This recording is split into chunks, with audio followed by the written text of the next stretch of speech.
Good afternoon, everyone, and welcome to this April 9th webinar. We are going to be exploring the top features of JMC's freshly enhanced new family enrollment portal. My name is Rachel Cox. I am on the support to training team here at JMC. I come to JMC after a little over 10 years teaching in the college classroom. I taught college writing, and then I spent a couple of years as an administrator at a pre-K through 6 Catholic school. I am joined by Brian Wall. Brian, would you like to introduce yourself? Sure, Rachel. My name's Brian, and I have been working for JMC for about 2 years now. Almost 2 years ago, I retired from education. I spent 34 years as a high school math teacher and then eventually a middle school and high school principal. Probably used JMC for 30 of the 34 years that I was working in schools. All right, thanks, Brian. Well, we're going to jump right in today. We're going to talk about how we at JMC here can make student enrollment an easier task. JMC's new family enrollment portal automates the arduous process of collecting enrollment information, saving hours of manual data entry while giving admins the option to customize and personalize the experience to make a stellar first impression on new families entering the district. In signature JMC form, our in-house development team has enhanced the portal with more than a dozen time-saving features, all based on feedback from district office users. Today, we take a look at the most impactful new features that further streamline registration for both admins and parents and guardians. If you have any questions, you can go ahead and put them in that Q&A feature right in Ring Central, and we will take time to get to those questions at the end of each section of this webinar. So we're going to start by talking about customized messaging for your families. Guide new families through the enrollment process and help them connect with your district by creating clear, customized instructions and messages displayed in the new family enrollment portal when submitting an application. Keep the process moving smoothly by providing follow-up steps once their information is accepted or rejected. So we're going to start with this welcome message, and this is a piece that's new here in the refreshed portal. You can now customize the welcome message with a personalized greeting that clarifies enrollment instructions and sets the parent or guardian up for registration success. And then we have the application submission message. Parents and guardians receive this message as soon as their application is successfully submitted so that they know your office has received it. It's also a great opportunity to provide clear next steps in the enrollment process. I was just working with a school yesterday, and they were, worried about, well, when do we get them that free and reduced application? Like, this is a place where you could put that too. Like, go ahead and start filling out some additional paperwork. And then you can help keep families informed of their enrollment status by providing a rejected application message. So if you have to reject an application for one reason or another, right down here, you would create this rejection email that would automatically be sent out once the application is rejected. We recommend that you put any information in there that could help parents keep the process moving forward. A phone number or an email or something, or sorry, not an email, a phone number or a person to contact so that they can figure out what went wrong and get that sorted out. And when we get into the live look, I'll show you how you can kind of update that rejection message on the fly. There's also the accepted application message. So once you accept an application, the parent or guardian automatically receives that message, letting them know the good news that their enrollment went through. So we'll take that live look right now at how you can customize messaging for your families. We're going to do something just a little bit different today. So I'm going to go through, show you how you can set up that custom messaging. And if you would like to follow the step-by-steps, you can scan the QR code that's right there. So you can see step-by-step what it is that I'm showing you here in this live look. So I'll give you a quick moment if you want to go ahead and grab that QR code. And then you also kind of see how we structure the articles that are in our help center to help provide these webinars and these presentations. So I'll wait like one more second. And then I will go ahead and hop over into my JMC database.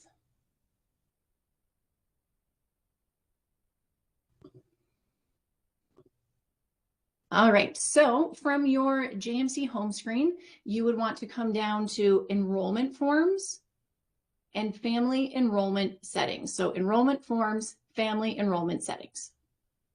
So one thing that's important to note is that you have to turn on the new family enrollment application. Families can only submit new enrollment applications if this checkbox is checked. So to have this process turned on, you have to have a check mark here in this checkbox.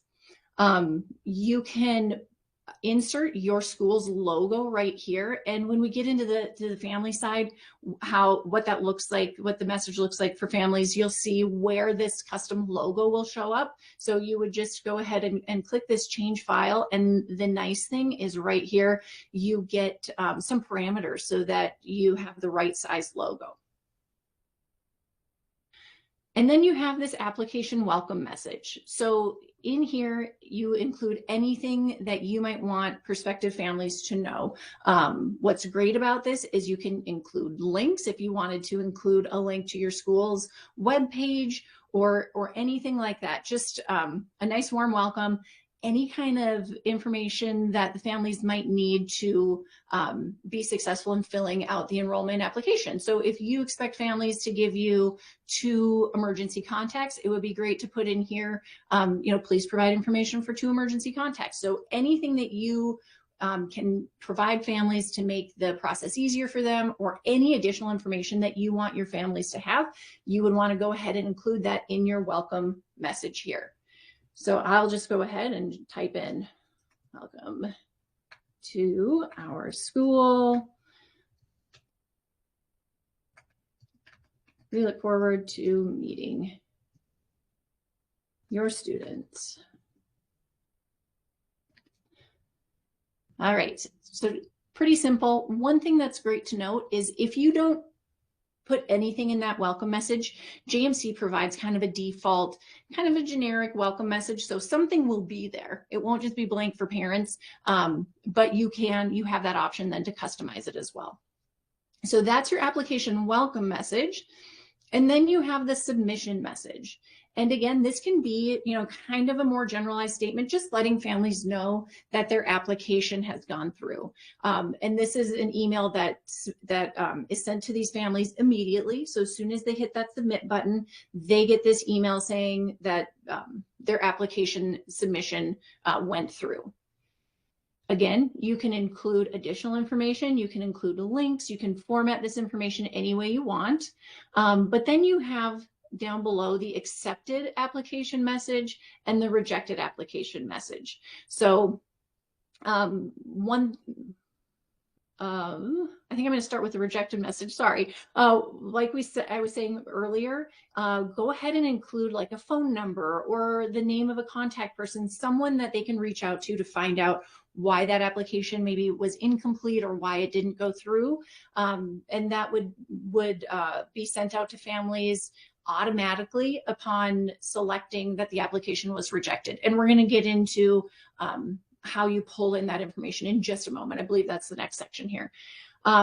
And then on the other hand, you have the accepted application message. So if you review the parent contact information, you review the student information, all of that looks good, and you hit accept, then this would go through to your parents. And here we've got a couple of options. Like you can include health information, you could include the student handbook, you could include a link to free and reduced meal forms. So any information that your family would need for next steps for completing that enrollment process, that's what you would want to put here in this accepted application message.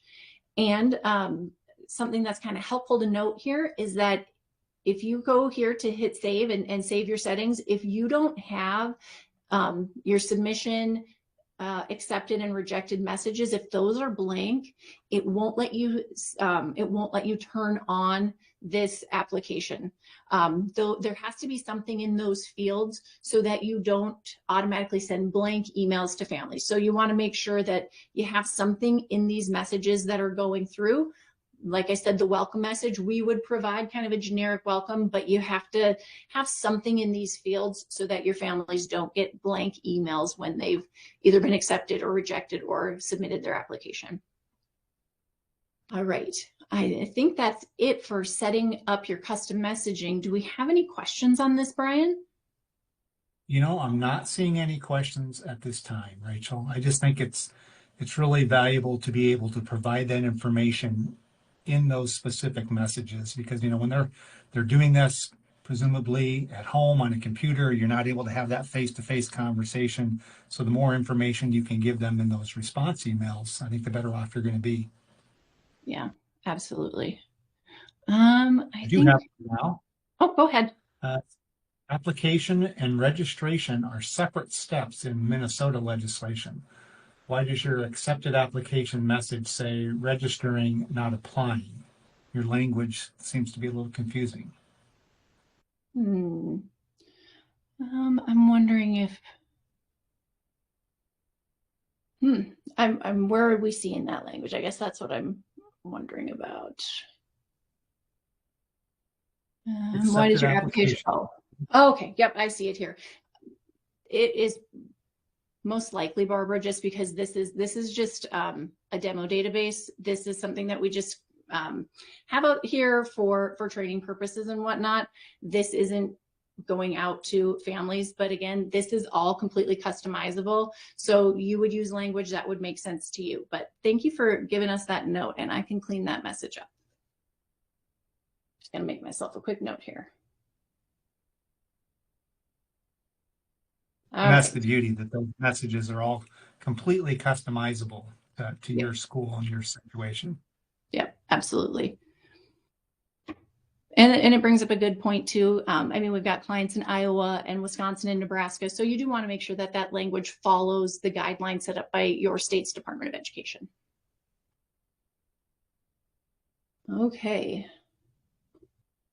And if we don't have any additional questions, See any right now? yeah. Then the next thing, we'll look at how we pull that information in next. And this is really the beauty of the new family enrollment portal. The new family enrollment portal is one of the only registration platforms to trigger a family account once an application is accepted. From the JMC Family Portal, the parent or guardian can gain a 360-degree view of their child's school life, strengthening communication, and student support. So again, if you want to, you can go ahead and follow along step by step. If you want to scan this QR code to take you to the how-to article that walks through all the steps that we're going to take a live look at right now.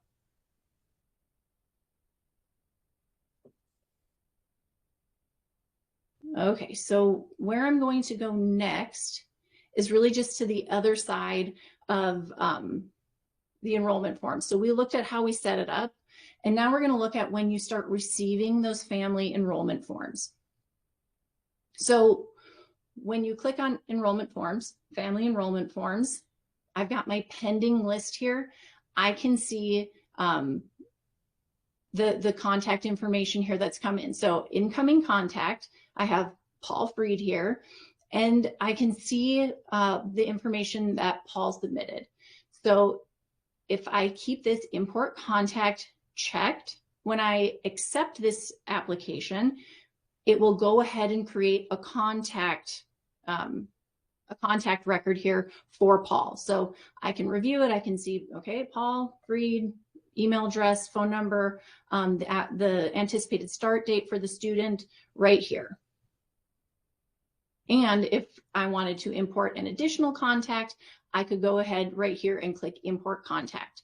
And you'll see I have a little flag here, and what it's telling me is there's an existing contact with this name. So this is just another one of those checks that JMC has so that you don't accidentally create duplicate contacts in your database. So if a family, and I had this happen at my school, if a family accidentally fills out the new family enrollment portal instead of doing like online registration at the beginning of the year, well, they're already an existing family. We don't want to put them into our system. In that case, I would have just rejected it, but this allows you to make sure that you're not accidentally creating duplicate contacts in your system. So you want to review the contact information and decide if you want to accept it into your database. And then you also would review the proposed students. So proposed contacts, and then you have proposed students here. And I'm going to expand this box. I see the school or the building that I'd be accepting them into. And here is some great information that's included on this refreshed new family enrollment form. Is you can see here if this family has, or if this student, I'm sorry, has a 504 or an IEP. This is all information that the family can include in the enrollment form to help you on the office side. You can start reaching out to a previous school about records. You can start those conversations about getting the documentation for 504 plans and whatnot. So you would have all of that information here, as well as the student's name, the student's grade, the student's birthday, and so on. So you review all the information. If you wanted to have a paper copy of any of this before you accept or reject, you would go ahead and click this print button. But if I was happy with this and I wanted the student record as well as the contact to automatically be pulled into my JMC database, then I go ahead and hit accept. If I, saw that this was a student who was already enrolled, if it was a family that's already exists in our database, I can go ahead and click reject. And then in this previous step, our accept application message and our reject application message, that's what would be sent depending on which button I push here. I'm actually going to go ahead and reject this one because we already have this contact in our database. And this was just an example that we were showing in other school as we were demonstrating this task. So I'm going to reject this one, and you'll see that once I hit reject, that reject message that we had created pops up, and it allows me to make a one-time change here. So if I wanted to include the fact that, oh, it looks like we already have your information in our database as a parent, please give me a call. I can make changes that would go just to Paul in this message here, and I can send it. It doesn't change the overall rejection message. It would just be any kind of updates, any additional information that I wanted to send in this particular message. Do we have any questions on submitting the data, or I'm sorry, accepting or rejecting the data? I have a question from Tammy. She asked, if we still do in-person enrollment meetings, can we use the family enrollment forms without using the family enrollment settings and messaging that you just presented? Okay, so if we still do in-person enrollment meetings,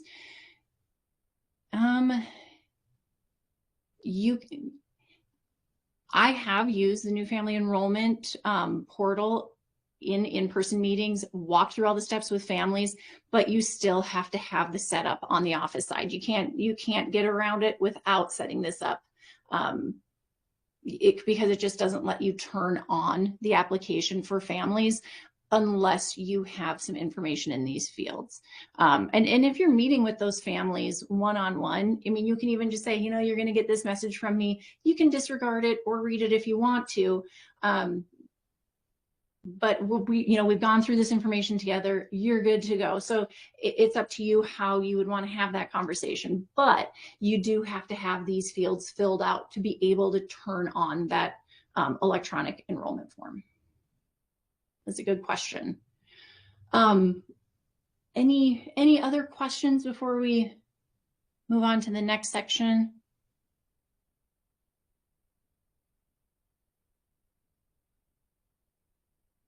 Not seeing any, Rachel. All right.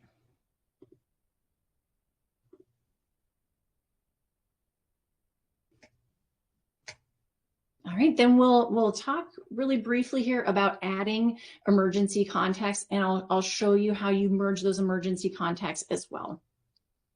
You can ensure child safety by adding emergency contacts through JMC's new family enrollment portal. This feature allows families to securely provide contact information for individuals the school should notify in case of an emergency. By entering emergency contacts during the enrollment process, you help the school respond quickly and appropriately when needed. So we're going to get into what the family sees, how this enrollment form has been updated with our with this refresh here. But this is like a contact card. So what your families can submit when they're submitting emergency contact information, they can let you know the relationship of this person to the student. They're required to enter a first name and a last name, and they're required to enter a phone number. So those little asterisks means that your families can't continue this process without filling that information out. But they can also include email addresses if they want to. So phone numbers that it's required, so that there's at least one phone number per emergency contact. And then, like I said, those email addresses, that would be optional. And instead of having to provide info that all siblings share for each of their children, like emergency contacts, new families only have to enter that information one time throughout the application. So they can apply a single emergency contact to all of the students in their family. I will go ahead and just show you in a quick live look where you can find those emergency contact submissions here. So that was, oh, and of course I rejected that message. So you'll have like your primary contact, and then you would have an emergency contact below that one. Let's see here. If I go into enrollment forms and I look at completed, okay, I do have one here. So you have contact number one, and then you would have additional contacts below. So this is where you can come in here, and rather than other, you can make that an emergency contact and accept that information that way. So your contacts would all show up here. You can adjust what type of contact that is to identify those emergency contacts. This be a good time to talk about merging emergency contacts as well, or is that what you're demonstrating? That's what this would help you do. So you would be merging that emergency contact information at the same time. Yeah. Thanks, Brian. Okay. I don't see any questions about emergency contacts. So we will move into how parents can submit that important information that you need in the enrollment application.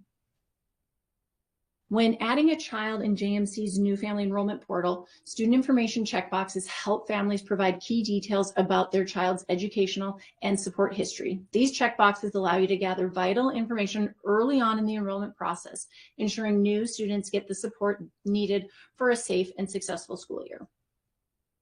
New checkboxes let families tell you whether their child has a 504 plan, receives special education services, participated in a gifted talented program, if they need busing, or if they were previously enrolled, or what was their previous district if they were enrolled in one. So we'll take a live look at how families can add student details when submitting information through the new family enrollment portal. So again, we've got the QR code. If you want to go step by step, follow that how-to article while I walk you through it in a live look.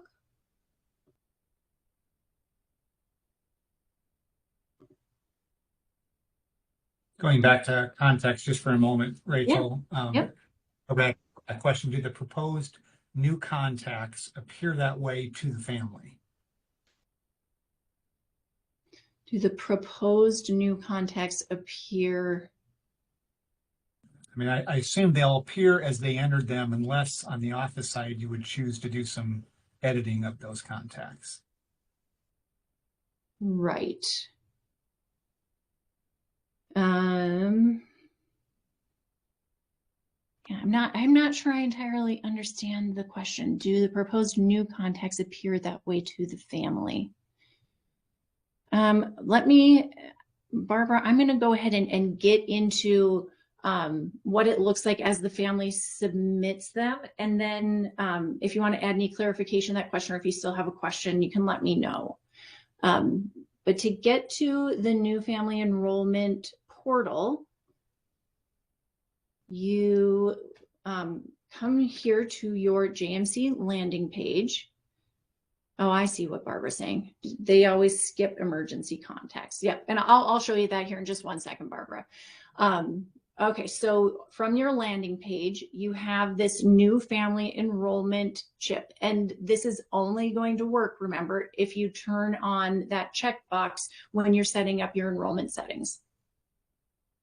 All right, so families can start here, and one thing that is new is if families click on this help center, it is going to take them to a little how-to article for themselves. So this is written with your family in mind as the target audience. They can look at it and read it and follow it along in English or in Spanish. Just the new family enrollment portal is set up in both languages as well. So they can complete it in English or they can complete it in Spanish. So then they can go ahead and click Get Started. And again, this is where you would change that language here.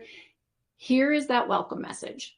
So when you put in that custom welcome message, this is where families will see it. Again, you can put in links. This is where that custom logo would go. So anything that you want to create that first impression with prospective families, that's what you would put in that welcome message. Then they can go ahead and click Get Started. And then they would start by entering the parent or guardian information. And again, anything with an asterisk is a required field. So I'm going to have to put something in here to keep this moving. Just enter in my name.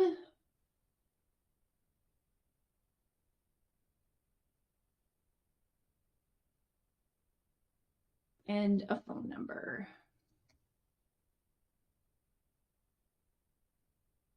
Then families are asked to also include an expected start date.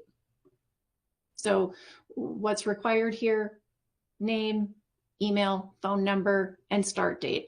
I am going to put in here that I'm a parent and then click next. So this kind of gets to Barbara's question here. Families, they can skip past emergency contacts. This is information that they can enter if you use the online registration portal or the online registration module, and they could update emergency contacts there. You can enter them manually in the office. It's not required that families put in emergency contact information, but if they do add in a contact, they will be required to fill out first name, last name, and phone number if they choose to put in an emergency contact. So they don't have to add emergency contacts at this point, but if they do, there's those few pieces that are required to complete a contact card. So I'll go ahead and click cancel and show you what that looks like. So I can just skip past this part and you'll notice I can go ahead and it just moves me to the next part in the application. I can't skip past this step because I do have to put in information for a child and I have to put in information for a parent or guardian, but the emergency contact is optional. So again, in that welcome message, if that's something that you expect families to put in there, you can give them that instruction at that point. I'm going to go ahead and click this Add Child link here, and it will expand this card. I can put in my child's first name, last name, oh, that's middle name, last name, and then date of birth is required.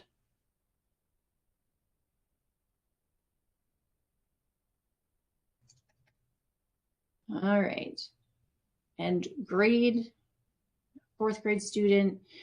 If you have a high schooler or you want to include the child's mobile phone, you can do that here. Gender is required. These gender settings are set based on the state that you're in and what your Department of Education will receive. So this is an Iowa database. It looks a little different in Minnesota, Nebraska, and Wisconsin. And then families can include whether their child has a 504 plan, if they receive special education services, if they need busing, if the child was previously in this district. If not, they can include the previous school name, school city, website, and so on. So a lot of information that can really help you start to gain a bigger picture of this student that will be coming into your district. So I filled out all my... Oh, go ahead. Yep, Brian. So while we're on that page, we had a question. Is the IEP 504 info collected on the application or the registration form? They're just indicating on this page that the child has a 504 or has an IEP. They're not actually going to be providing it during this process, correct? Exactly. Yep. It just kind of gives you that heads up that you need to start requesting that information from the student's previous school. Okay, so I'm going to go ahead and add this child. And you can see now I have this student here. I could edit it. I could decide not to include that student. I could add another student in my family at this point. So then you would have a list of all of the children in your family. I'm going to go ahead and click next. And then I have this option to enter any helpful comments that I might have about my children that I would want my school to know. So I could include that Susie has glasses and doesn't like to wear them. Anything that you want. If you wanted to include medical information or personal information, anything that you think the school might need to know to be able to, better serve your student. And then once I've put in any comments, if I want to, the comments are optional, then I can go to review. And I can then see all of the information that I've submitted. I can edit in any one of these fields right from this review spot. I can also go back to my children's detail from up here in the progress bar or in my information. But once I have filled out all these fields, I can move around on this progress bar or come right back to this review and submit. So if I've reviewed all this information, it all looks good to me. I'm going to click that I'm not a robot and then submit. So I get this little pop-up letting me know I've submitted the information. If I wanted to download this form as a parent, as a prospective parent, so I can keep a record of what it was that I sent to the school, I could download it. Once I click OK, then it sends me right back to the beginning. But at this point, this is when the parents would get that first email, just letting them know that their application has gone through. All right, that is it from the family side. Do we have any questions about families submitting this enrollment form? Just a question about, I didn't think we were allowed to request that information, the 504 IEP information. I guess I would say you're not necessarily requesting it. You're just giving them an opportunity to share that information if they choose to do so. Right. Yep. I mean, you would have to have a records request and everything. It just gives that front office a heads up that that's something that they're going to want to receive from their previous school.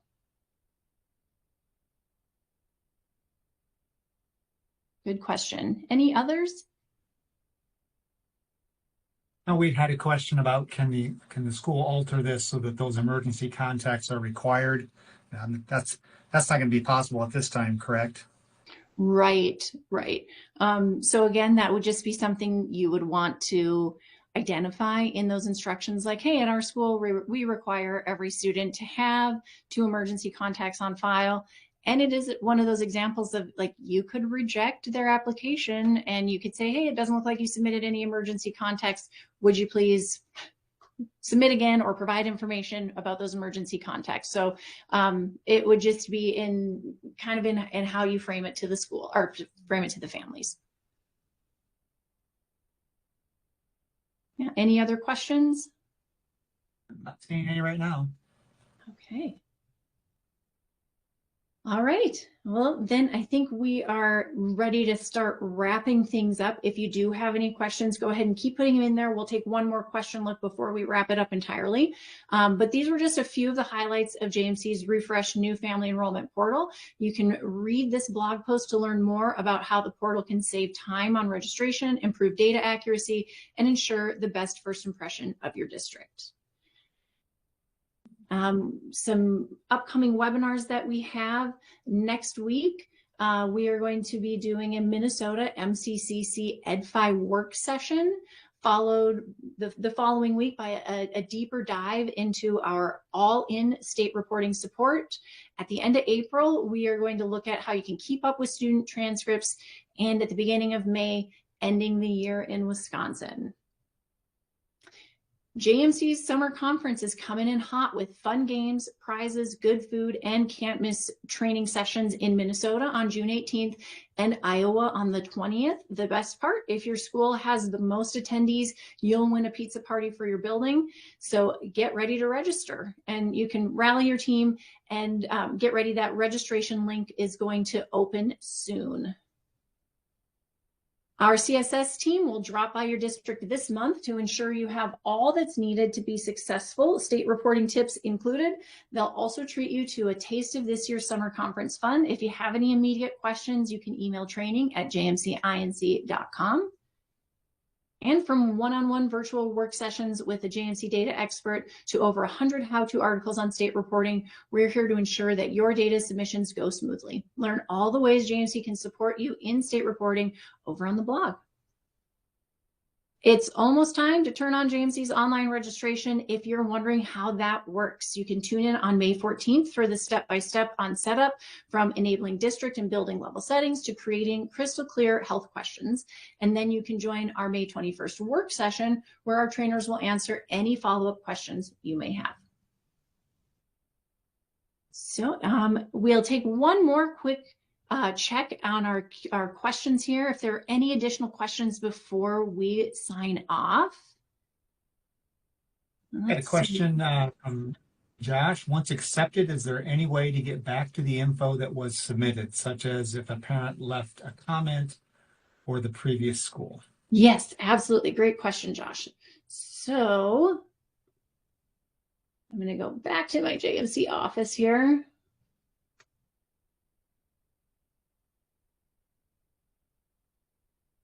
So when I come to the enrollment forms, family enrollment forms, so this is your pending list. And here's what I just submitted, but you can also go to completed and you can find your note from a parent there.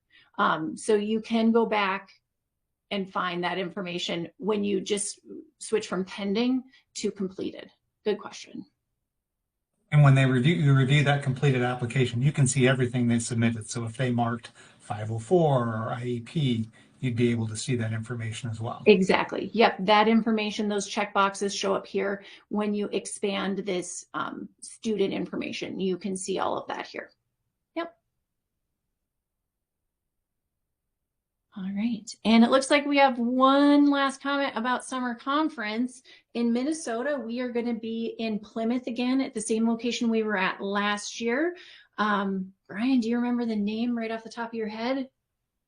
Plymouth Community Center? In Plymouth, I do not. Yeah. Yeah, the community center, I believe. Yeah, community. I think so. I think it's the Plymouth Community Center. And then in Iowa, we are going to be in Ankeny at the FFA Center. So great questions. Same locations as last summer. Exactly.